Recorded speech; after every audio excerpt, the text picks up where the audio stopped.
बाबर आजम ने क्वेटा ग्लैडिएटर्स के खिलाफ कोशाल मेंडिस के साथ 135 रन की सेंचुरी पार्टनरशिप के बाद विराट कोहली का एक और रिकॉर्ड बराबर कर दिया। अब दोनों 47 सेंचुरी पार्टनरशिप्स में शरीक हो चुके हैं। बहुत बड़ी बात है। कल तो कमाल ही कर दिया बाबर ने। 192.3 के स्ट्राइक रेट से 52 बॉल्स पे सेंचुरी खड़का दी, 4 छक्के भी मार दिए ज़बरदस्त और 6 चौके थे उसमें। बहुत कम डॉट बॉल्स, गालिबन एक डॉट बॉल थी।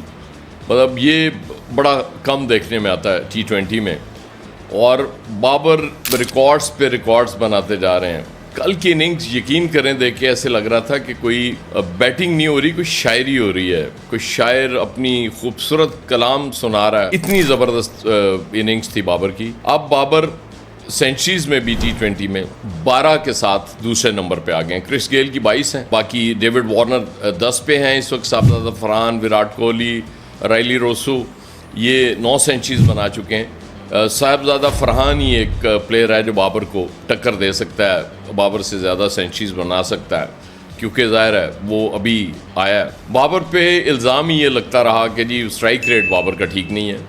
अब हम सिर्फ वर्ल्ड कप की अगर बात कर लें कि आपने चौथे नंबर पे उसको खिलाया, आपके ख्याल में वो चौथे नंबर पे बेहतर परफॉर्म कर सकता था। हम बार बार ये कह रहे थे कि बाबर को अगर T20 में रखना है तो सिर्फ ओपन कराओ भाई, नीचे ना खिलाओ।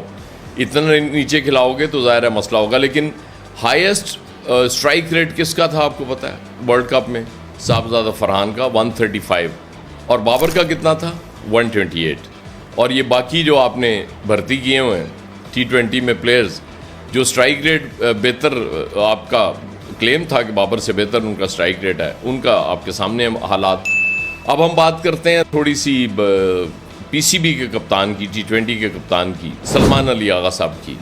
अभी तक 7 मैचेस में सिर्फ 86 रन बना सके हैं वो।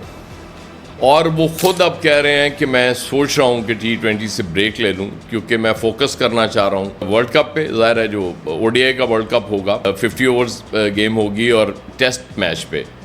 हम कह के थक गए भाई कि सलमान अली आगा बहुत अच्छा प्लेयर है टेस्ट का और ODIs का, लेकिन नहीं, वो PCB की हटदर्मी थी, उनके सेलेक्टर्स की हटदर्मी थी कि नहीं वो हम इससे परफॉर्म करा के दिखाएंगे। वो मुझे याद आ गया, अब इमरान खान साहब ने मंसूर अख्तर को बहुत ज़्यादा टीम में रखा था, बहुत कॉन्फिडेंस था, लेकिन वो परफॉर्म नहीं कर सके, एंड तक नहीं कर सके। तो इस तरह की हटदर्मी कोई भी करे वो गलत होती है। बाबर से एक गलती ज़रूर हुई थी, जब वो कप्तानी से एक बार हटाए जाने के बाद दोबारा कप्तानी बाबर ने कबूल कर ली थी। अब बाबर को कप्तानी कबूल नहीं करनी चाहिए, बाबर को इस तरफ नहीं जाना चाहिए। अब इनको सिंपल कहना चाहिए, भाई जिसको मर्ज़ी कप्तान बनाओ, मैं खेलूँगा और परफॉर्म करके दिखाऊँगा। और उसने परफॉर्म करके दिखा दिया है कि अब मुझे निकाल के दिखाओ।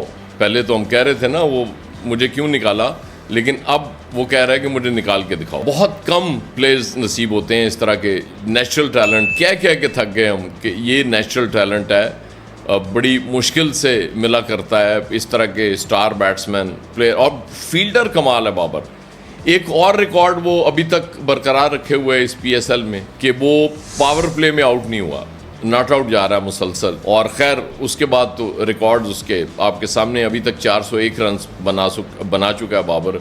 100 से ज़्यादा उसकी एवरेज है इस टूर्नामेंट में। 143 प्लस स्ट्राइक रेट से खेल रहा है। और क्या होता है, हाँ अब कुछ लोग कह रहे हैं कि जी जाहिर है वो तो एक PSL है ना, वो कोई इंटरनेशनल क्रिकेट थोड़ी है कि PSL में परफॉर्म कर लेगा। उस तरह की क्वालिटी क्रिकेट नहीं होती। सलमान अली आगा भी वही PSL खेल रहा है, परफॉर्म नहीं कर पा रहा। इसका मतलब सिंपल है कि एक प्लेयर T20 का है, वो खेल सकता है, वो उसमें परफॉर्म कर सकता है, लेकिन आप उसको ख़राब करने की कोशिश कर रहे हैं कि नहीं हम इसको क्यों चांसेस दें। बहरहाल बहुत ज़्यादती और जुल्म कर लिया आपने। बेहतर यही है कि अपने कप्तान और आवाम के दिलों के कप्तान की परफॉर्मेंस सामने रख के फ़ैसला करें कि कौन बेहतर है, कौन परफॉर्म कर सकता है पाकिस्तान के लिए। ये आपके लिए भी बेहतर होगा, इस मुल्क के लिए भी बेहतर होगा, क्योंकि बाबर वर्ल्ड क्लास प्लेयर है। आपके मानने या ना मानने से फ़र्क नहीं पड़ता। हम सिर्फ यही कहेंगे, well done Babar, keep it up, very good.